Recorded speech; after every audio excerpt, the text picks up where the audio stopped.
Good morning, good afternoon, good evening, good people, and new people too. My name is Martin Moraga, son of Moravia, and today I'm coming to you live from this new location that I'm testing out. Probably gonna start doing videos from this awesome location. You can see some books over here that I read or try to read. What's up, GV? You can see some products over here that I support and stuff. Anyway, I hope you like this new location. And as the title of the video says, it's story time. And I've been reading this book, African Myths and Legends, retold by Kathleen Arnott. And it's a story I've never read before. It's called Why the Bush-Fowl, F-O-W-L, calls dawn when flies buzz. Yeah, so it's a good story. Oh, I hope it'll be good. And it's a long one. There's even a song over here or something. Here we go. One day, a man and his wife went into the bush to collect nuts. They found a palm tree with clusters of ripe nuts growing among the large green leaves. And telling his wife to wait below, the man soon climbed to the top of the tree with his knife in his belt. He was hacking away at the heavy clusters of palm nuts when a small black fly buzzed around his face, tickling his nose and trying to get into the corner of his eye. As he hastily brushed it away, his hand slipped and the knife began to fall. "Wife," he called, "move away. The knife is falling."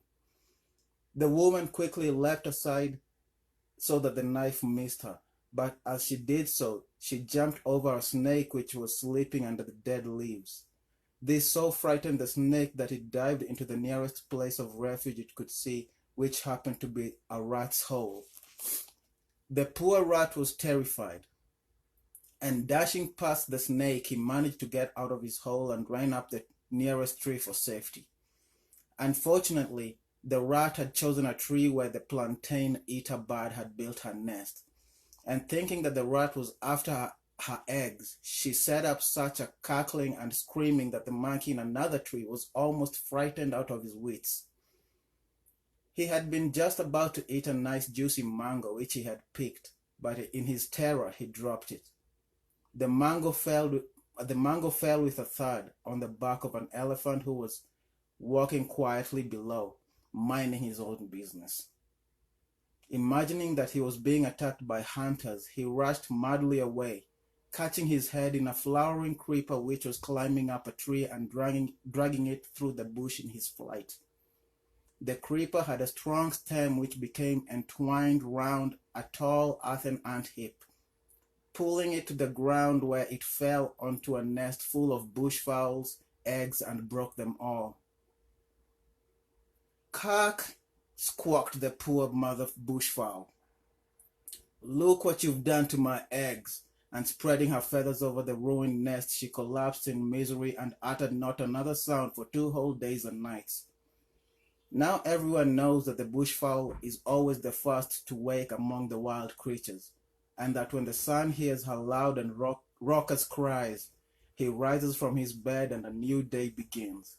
But since the bush-fowl was silently brooding over her loss, she had not called the sun and the sky remained dark. The other animals wondered why the daylight did not come and cried out to the great spirit of the heavens, asking him what had happened. So the great spirit summoned all the animals together, and even the bush-fowl had to answer his call. "Why have you not wakened the sun these last 2 mornings?" the spirit asked the bush-fowl, who stood before all the other animals and answered. "My eggs were broken by the falling ant heap, which was pulled over by the creeper, which was dragged by the elephant, who was hit by a mango, which was dropped by a monkey, who was startled by a bird, who was frightened by a rat, who was scared by a serpent, who was wakened by a woman, who was running from a knife, which was dropped by her husband, who was tickled by a black fly up a palm tree. So the Great Spirit turned to the ant heap and asked, "Why were you so careless as to fall and break the bush-fowl eggs?" The ant heap, which had by now collected itself together, replied, "I was pulled over the creeper, which was dragged down by the elephant, who was hit by a mango, which was dropped by a monkey, who was startled by a bird, who was frightened by a rat, who was scared by a serpent, who was wakened by a woman, who was running from a tree, which was dropped by a husband, who was tickled by a black fly up a palm tree." Then the Great Spirit said to the flowering creeper, "Why were you so careless to pull over the ant heap?"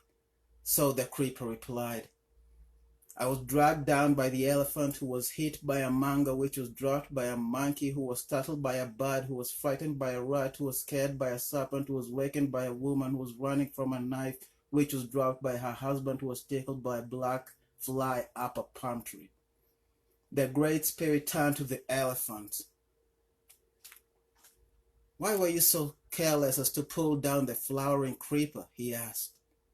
The elephant answered, "I was hit by a mango, which was dropped by a monkey, who was startled by a bird, who was frightened by a rat, who was scared by a serpent, who was wakened by a woman, who was running from a knife, which was dropped by her husband, who was tickled by a black fly up a palm tree." The mango was still lying on the ground where it had bounced off the elephant's back.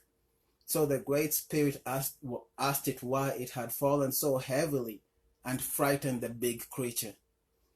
"I was dropped by a monkey, who was startled by a bird, who was frightened by a rat, who was scared by a serpent, who was wakened by a woman, who was running from a knife, which was dropped by her husband, who was tickled by a black fly up a palm tree," replied the mango. That was very careless of you, monkey," said the Great Spirit. So the monkey chattered and said, "I was startled by a bird, who was frightened by a rat, who was scared by a serpent, who was wakened by a woman, who was running from a knife, which was dropped by her husband, who was tickled by a black fly up a palm tree."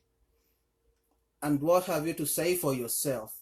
the Great Spirit asked the bird, who replied, "I was frightened by a rat, who was scared by a serpent, who was wakened by a woman, who was running from a knife, which was dropped by her husband, who was tickled by a black fly up a palm tree." "Rat, rat, why did you frighten the plantain-eating bird?"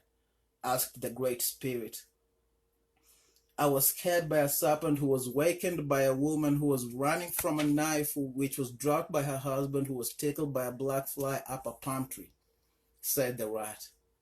Then the great rat called upon the snake to explain why he had alarmed the rat. "I was wakened by a woman who was running from a knife, which was dropped by her husband, who was tickled by a black fly up a palm tree," replied the snake. "Woman, come here and tell me why you wakened the serpent," commanded the Great Spirit, and the woman explained. "I was running from a knife, which was dropped by my husband, who was tickled by a black fly up a palm tree."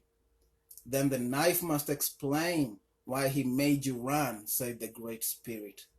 And a little voice piped up from the man's belt, saying, "I was dropped by her husband, who was tickled by a black fly up a palm tree." "It is a dangerous thing to drop knives," said the Great Spirit to the man. "Why did you do so?" "I was tickled by a black fly up a palm tree," replied the man. "Then it seems to me," said the Great Spirit, "that all this trouble was caused by the black fly. Why did you tickle the man's face while he was up the palm tree, O black fly?" But instead of answering courteously, as the others had done, the black fly flew above their heads and would only say, "Buzz, buzz, buzz." The Great Spirit repeated his question, and again the only answer he got was "Buzz, buzz, buzz," for the fly refused to say a word. Then the Great Spirit was angry and exclaimed, "Because you have refused to answer my question, I have taken away your power of speech. From now onwards, you will only be able to buzz." Then turning to the bushfowl, the Great Spirit said, Never again must you neglect to call the sun at dawn, whatever may have happened to your eggs. The bushfowl hung her head and promised she would never forget, and as you know, she never has. Neither has the black fly ever got back his voice, and you can still hear him and his brothers flying about the wild, saying nothing but buzz, buzz, buzz. Thank you.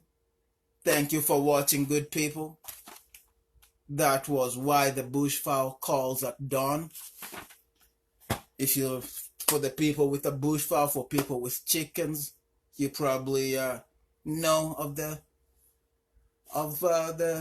birds' proclivity to wake people up in the morning. Thank you for watching. Thank you for tuning in. I'll be posting another video later on today. It is fight night, so watch out for it. Adios. Happy weekend.